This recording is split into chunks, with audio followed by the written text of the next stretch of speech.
ഗൗരിക്ക് എവിടുന്നോ കിട്ടിയ 2 കഷ്ണം കരിമ്പ് അവള് ചിക്കുവിനെ ഏൽപ്പിച്ചിട്ടുണ്ടായിരുന്നു.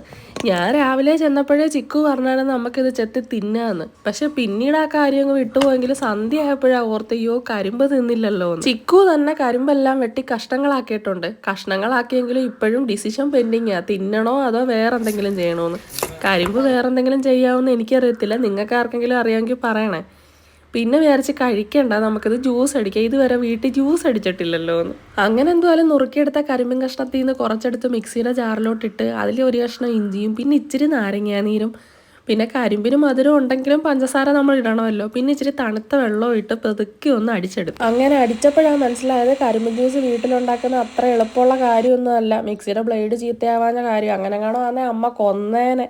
എന്തായാലും കടയിൽ നിന്ന് മേടിക്കുന്ന അത്രയും ടേസ്റ്റ് ഒന്നും വന്നില്ലെങ്കിൽ രുചിയൊക്കെ ഉണ്ടായിരുന്നു കേട്ടോ. ചിക്കു ഇത് കണ്ടോണ്ട് ആദ്യം ചോദിച്ചു ഇതെന്തോ കഞ്ഞിവെള്ളമെന്ന്. കഞ്ഞിവെള്ളമൊന്നും അല്ല കേട്ടോ, കരിമ്പിൻ ജ്യൂസാ, കരിമ്പിൻ ജ്യൂസ്.